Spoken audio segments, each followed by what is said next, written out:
All right, Andy, other big news in the world of wrestling this past week as we wind down here, AEW announces they have inked a long-term new television deal with Warner Brothers, keeping Dynamite on TBS and Collision on TNT. Now, we don't normally talk about AEW a whole lot on this show, frankly, because I don't watch the product and I would have nothing to offer, and Andy would be by himself. So, but there's a pay-per-view coming up, and they have big news, so we're going to do our best to talk about it.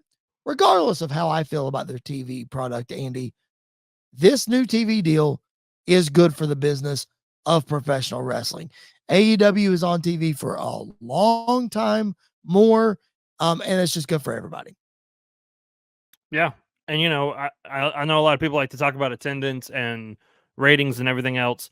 Warner Brothers wouldn't give them this deal if they weren't happy with what they're doing. So, I'm pretty excited to see what they're doing. And maybe they'll change a few things. It'll have a different look, starting next year or whatever the case is. But like you said, this is a really big deal to have another wrestling promotion on major networks that people can tune into and see and get excited for and tune in for. So it's a very exciting time to see them get that big deal. It's very exciting to see Raw move to Netflix in January, to see SmackDown stay on USA and kind of see what that looks like down the future as well.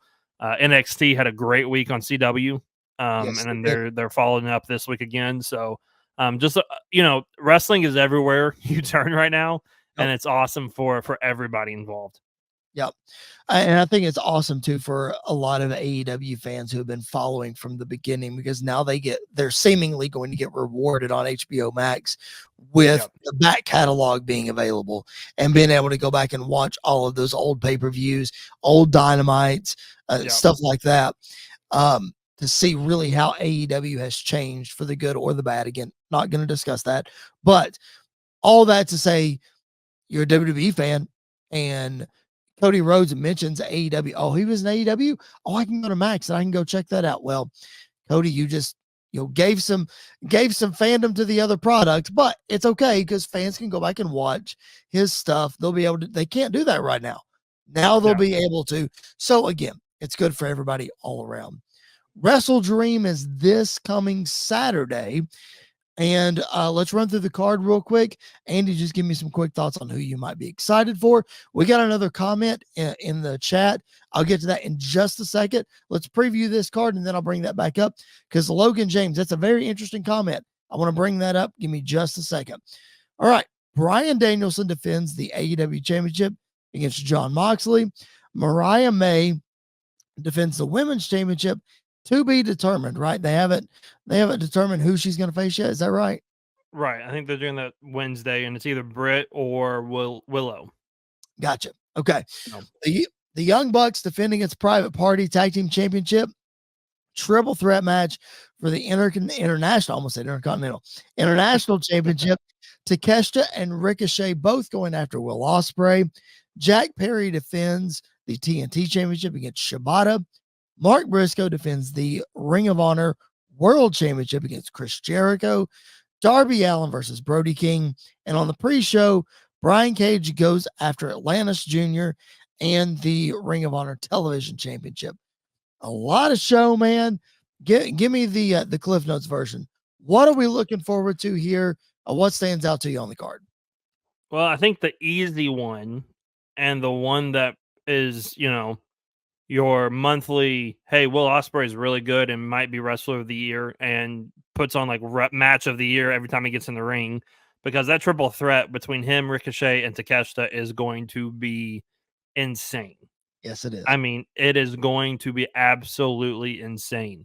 I know a lot of people get flack towards Ricochet and Will Ospreay when they go one-on-one, but whether it's choreographed or not, it's still stupid impressive that those two human beings can go out there and do what they do.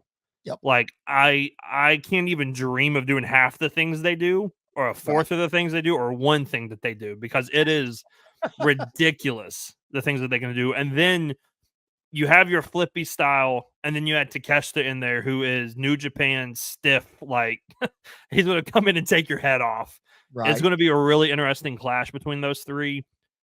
And I honestly believe Takeshita might walk out with the championship.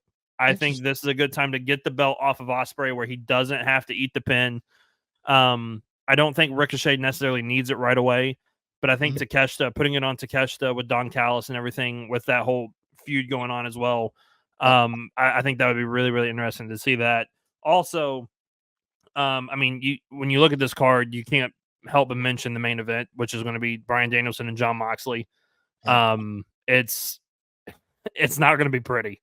It's not. I don't think it's going to be your typical Bryan Danielson match where he just goes out there and puts on a great wrestling match. I think it's going to be gritty and violent and probably controversial and make a lot of people upset. And then you'll have me who's like, "Oh, I loved it." So that's probably the two I'm looking forward to the most. And then just to sprinkle it in there, I think Mariah May, whoever she faces out of those two, she is phenomenal.